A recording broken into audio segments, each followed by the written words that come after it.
नमस्कार, स्वागत है आपका इंडिया न्यूज 28 में। ये बात करते हैं मध्य प्रदेश की कुछ खास खबरों की।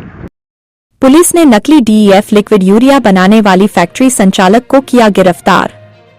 खबर मध्य प्रदेश के जिला बैतूल की तहसील मुल्ताई पुलिस को बड़ी कामयाबी मिली है। बताया जा रहा है कि टाटा मोटर्स और गल्फ कंपनी के जांच अधिकारी अजय कुमार मुंबई द्वारा शिकायत दर्ज कराई गई थी कि गल्फ और एडब्लू नाम से नकली डीईएफ लिक्विड यूरिया की बिक्री की जा रही है, जिससे वाहनों के इंजन को नुकसान होता है। पुलिस द्वारा बताया गया कि मुल्ताई के एजाज उर्फ बाबू खान द्वारा नकली लिक्विड यूरिया का कार्य संचालित किया जा रहा था। सूचना पर पुलिस द्वारा परमंडल के पास खेत में बने एक मकान पर छापामार कार्यवाही की गई, जहां ताला लगा हुआ था, जिसे आरोपी की उपस्थिति में खुलवाया गया, जहां से नकली डीईएफ लिक्विड यूरिया तैयार करने के लिए उपयोग किए जा रहे उपकरण के साथ उक्त स्थान से पुलिस ने प्रधानमंत्री भारतीय जन उर्वरक परियोजना की खाद, विभिन्न केमिकल और एसिड सहित 3 लाख रुपए की सामग्री जब्त की है। वहीं हाईवे किनारे पर नवाज मोटर्स से 700 लीटर लिक्विड यूरिया और मालेगांव से 130 यूरिया की बाल्टियां जब्त की है।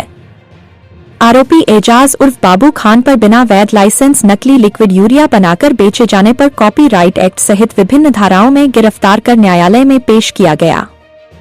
बैतूल से जिला ब्यूरो चीफ मोहन प्रजापति की रिपोर्ट। कहेंगे कि जो कार्रवाई है वो किस तरह की गई और कहां पर ये कार्रवाई हुई है? कल बैतूल जिले में थाना मुल्ताई पुलिस को एक जानकारी प्राप्त हुई कि BS6 वाहनों में डलने वाले DEF urea diesel exhaust fluid की नकली पैकेजिंग की जाकर उसे बेचा जा रहा है। इस सूचना को थाना स्टाफ द्वारा अत्यंत सीरियसली लिया गया और जो जानकारी मिली थी उस आधार पर जब कार्रवाई की तो वहां पर एक नकली फैक्ट्री पकड़ाई जो बड़े ब्रांड्स के लेबल लगाकर इन DEF यूरिया को तैयार कर रही थी।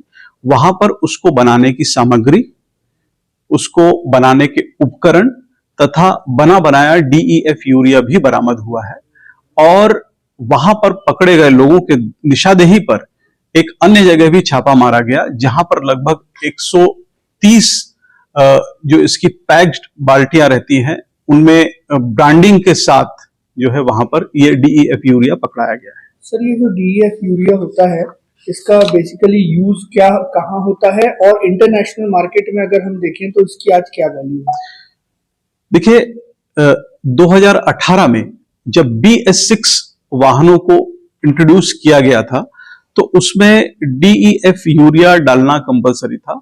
DEF यूरिया डीजल वाहनों में नाइट्रोजन ऑक्साइड गैसेस, जो जहरीली गैसेस रहती हैं, उनको एग्जॉस्ट के माध्यम से न्यूट्रलाइज करता है और पर्यावरण को सुरक्षित रखता है। पर्यावरण को सुरक्षित रखने के लिए जो है इस DEF यूरिया को कंपलसरी किया गया था।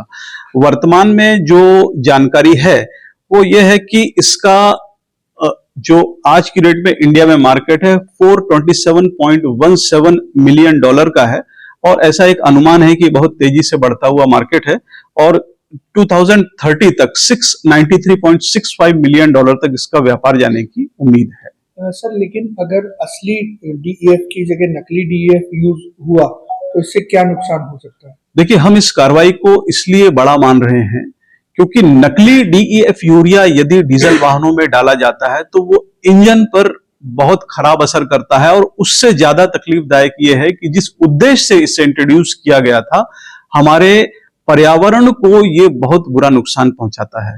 तो ये दोनों दृष्टिकोण से ये जो हमारे उपभोक्ता हैं जो डीजल वाहन चलाते हैं उनको भी इससे नुकसान होता है और पृथ्वी को जो हमारे पर्यावरण को इस बहुत भारी कीमत चुकानी पड़ती है। इसमें वर्तमान में भी कितने लोगों की अरेस्टिंग हुई है सर, और क्या आपको लगता है कि ये बहुत बड़ा सिंडिकेट बनाकर काम किया जा रहा है? देखिए, अभी वर्तमान में दो लोगों को हिरासत में लिया गया है और इसमें जो हमारी जानकारी अभी और हम इसमें विवेचना कर रहे हैं, जानकारी ले रहे हैं, तो हो सकता है कि इसमें कुछ और आरोपी बढ़ें और इनकी कहाँ से सप्लाई थी, ये जो नकली बड़े ब्रांड्स को ये कहाँ से ये इनके लोगो वगैरह यूज कर रहे हैं, कहाँ से बनवाते हैं, इसमें एक हमको बहुत बड़ा गिरोह मिलने की संभावना है और जिस पर हमारा काम चल रहा है। ब्रांडेड सील्स के साथ कितने डब्बे मिले सर?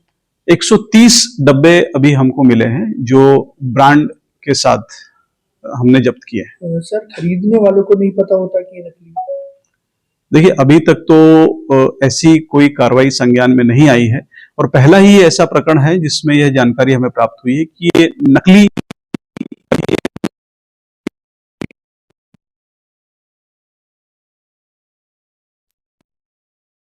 उसकी एक अनुमानित कीमत 4 से 6 लाख के बीच में है और अभी हमको जो जानकारी हमारे पास है, कुछ जगह हमको और नकली सामान मिलने की संभावना है।